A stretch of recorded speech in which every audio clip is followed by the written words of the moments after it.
Hey guys, Ren Pavich, HVAC Artech. This video is going to cover how not to be slow in the HVAC business. During what I always found in my business when I was in business, many of you have watched my other videos, and I went into the process of how I started it and then I sold it. One of the topics I'm going to cover, and if you're already successful in the HVAC business, then you probably need to click off now. But I was a relatively small contractor in size, and there was always a certain time of the year where I found that business was slower than normal. And I'd like to say that those were the most stressful times. So I'm going to cover some of that in this video. So do me a favor and stick around, and maybe you'll learn something.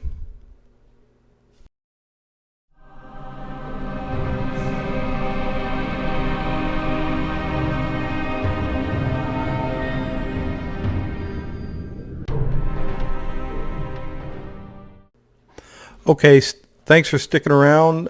This video is going to pertain to the one-man shop or a small HVAC company and what we do during the slow times. So let's get started. Okay, just a little background about me if you haven't watched any of my other videos on how I started and where I was working and stuff like that. I am just outside of Chicagoland market. I opened a business here, and we have some pretty distinct seasons. The greatest slow period that we encountered was usually about somewhere in the month of February to about the first or maybe the first week of May. Sometimes that could be, end of February all the way to like the second week of April if we got a hot spell. But there was usually about a good 60-day period where sometimes we scrambled for work. So I'm going to talk a little bit about that, and that's where my experience is going to come from. So I don't know how long you've been in business, but if you're newer and you find yourself and the phone stops ringing, I can't explain to you what that feels like, especially when you have a team of people you've got to keep busy. But when I was new and that phone stopped ringing, I panicked. It was pretty stressful. I don't know if you felt that way. Leave that in the comments. If you've ever felt panicked when your phone stopped ringing, let me know about it. Pain was a good motivator for me. That panic and stressfulness we just talked about. When I was in enough pain, just like anything else in my life, that was when I was starting to become open to new ideas and how to maybe change what I was doing in order to run a successful business. So I never did anything unless I had some pain attached to it, and I'm not sure if you're like me, but pain is a good motivator. If you keep doing what you've been doing, you're going to keep getting what you're getting. And for me, when I was in business, the pain of being slow really got to me. So this is some of the things I did to overcome them slow periods when I was a new contractor and when I had a team of people. There is not a silver bullet, FYI. There's things you can do, and you're going to try some of them. One of the things that I did, great fill-in work, kept guys busy, didn't make a ton of money off of it, but there was a very big demand for it. Duct cleaning, attic insulation. Usually in the slow periods that I talked about earlier, a few seconds ago, we're right around tax time, and that's when everybody's thinking, I want to get, spring cleaning. We're just right around the corner to spring cleaning. So when you're out there doing all your furnace tune-ups, you put a $50 off duct cleaning flyer together, and you hand that to every customer you're doing a maintenance for, or a service call for, or an install for. And then when you're gathering those, service calls and installs and maintenance visits, if you're a smart contractor, you're going to have already gathered all their emails. So during this time of the year, you're going to broadcast email these customers and let them know you're scheduling for duct cleaning. Now, when you're scheduling for duct cleaning, you can include a furnace tune-up. even if you do that for free. A lot of time, 9 times out of 10 when you do a free furnace, it's not hard to find stuff that, is worn, failed, or breaking, or maybe you find a furnace is, at the point where it needs replacement. So we didn't use duct cleaning as a real big source of revenue. It was a door opener so we could get in front of customers that we might not normally get in front of to see if there was a need for our products and services. So duct cleaning seemed to be something in demand. Not a lot of people like to do it because it wasn't a fun activity, but it got me indoors when normally we wouldn't be out there. Here's another way you can use duct cleaning too. We only did duct cleaning like in between seasons. So let's say we're doing our air conditioning tune-ups for our maintenance agreement customers, starting, somewhere around the 1st of May into June before we get like busy with peak season and AC demand. If you're handing out flyers to all these customers as you're gathering the emails and stuff like that, and you're letting them know, hey, here's a coupon off for this duct cleaning. We usually do that, in between, summer, fall, and, winter, spring. So you're gonna continue to build on this year over year, knowing that that's what your slow play is, that duct cleaning. So if, let's say you did, let's just use some averages. Let's say we ran 800 service calls and maintenance visits in the summer, and we consistently handed out a flyer with a $25, $50 off duct cleaning coupon to each and every customer. We're handing those out each visit. It's a must.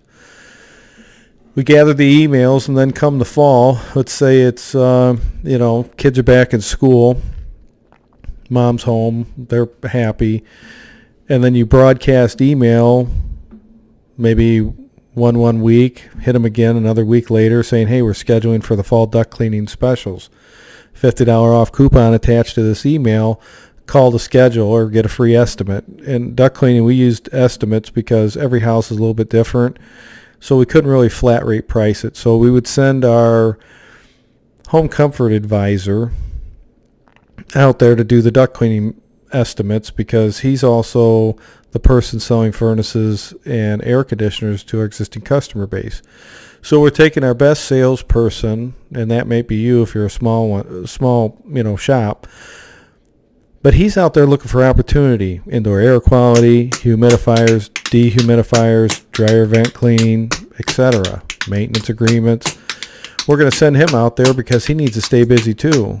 And when it's slow for the shop and there's not a lot of leads coming in, we got to give him something to do. So over time, it builds and builds and builds. So when the heat calls in the spring stop coming because most of the stuff's fixed, you're going to have one or two here or there. We can be in full-on duct cleaning and attic insulation mode. And then as soon as it starts to warm up and peak, we shut that down and tell customers that they're going to have to wait till the fall if they can. Or we may be able to fit them in depending on the schedule and the weather. So I always want to use that as a door opener, and it made it easier for me as the business owner to meet the demands of payroll because I had a source of revenue where the money was generated. So if you're giving away duct cleaning to your competitors, means you're potentially losing customers. So something to think about. Now, I ain't saying that duct cleaning is going to be the answer to all your problems in the slow season, but if you are in business, you always got to be asking yourself, at what point, what am I doing? Am I acting like an employee or am I acting like the owner? Because when you're in business and you're acting like an employee, you're not doing what you need to do as a business owner. And these are some of the things that I realized I needed to do when I wasn't in the field.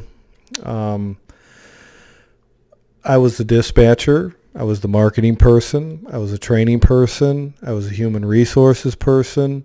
I was business operations, payroll, insurance, license, permits, bonds, banking, bookkeeping, ordering parts and equipment. I was the business owner, service tech, installer, the maintenance tech, the salesman. I was a shop foreman, shop kid, parts delivery person, janitor of the office, maintenance man on the building. You have to wear many hats when you're in business. And the key that I think I understood is I had to realize which hat I was wearing at what time. So when I was smaller and I was wearing every hat and I didn't have all the employees in place, I had to realize that even though I wasn't in the field, there was all this stuff that needed to be done. So I had to switch gears a lot and realize where I needed to be working at inside my business. So that was the reason why I just went over that list with you, is because sometimes you got to wear different hats. So just because there's not work out in the field and you're smaller, there's a lot of stuff that you need to be working on if you want to be successful. Otherwise, you're just an employee. And we didn't become business owners to be employees. Or did we? Well, I hope the video that I just shared with you gave you something to think about in regards to being slow. I also made a video on home warranty work. That's another piece you can add to your business that can help increase revenue and workflow during slow periods of time. One of the things I'd like to mention, I don't know if you noticed this, I have a Curious HVAC Guy hat on. I just got that mailed to me. Bill is part of the HVAC Overtime channel, does his own YouTube videos, a lot of tech-related repairs and things like that. Pretty nice. I got this hat from him, so I'd like to say, to Bill, I really appreciate that. Also, I want to say, give a shout out to Joe down in Garland, Texas, small HVAC owner, been in business a little while. Having some struggles with the slow time and keeping employees and things of that nature. And he shot me an email earlier this morning. We had a discussion. I gave him a call when I had a chance this afternoon, and we talked about some things that I suggested that maybe he try in his business. My email is in my description of the video. If there's a question or a comment, or you'd like to maybe discuss where you're at in your business, with somebody, and it's all private and I don't have nothing to sell you. That's not why I'm doing this. If you watched any of my other videos, you already know that's not what I'm all about. Just trying to help the other guy out there. I know when I was in business, I didn't always have someone to turn to. A lot of times I could help figure out the answers that I had to problems by just sharing those with somebody. Just trying to be an ear for those guys out there that maybe are seriously, kind of tired and been in some pain, and they're looking to make some change, because I'm not going to sugarcoat it. If your shit's fucked up, I'm going to tell you that. I'm not going to sugarcoat shit. I don't do that. I'm not going to be mean or nasty to anybody, but I can usually tell with about 2 minutes of conversation whether you're kind of really serious about this or you're not. So if that's something you think you might want to do, just shoot me an email and I'll respond. And, if you'd like to talk, we can do that. I don't have a problem with that. But I appreciate you watching my channel. Consider liking, subscribing if that's something you would, prefer to do. That way you get some notifications. Just did a first live stream last week on my channel, HVAC, Women in the Trade. I had two different females on there do some interviews and give us their perspective on what it's like to be a woman in the trade in two different parts of the country. So if you like that kind of content, feel free to take that, take a look at that.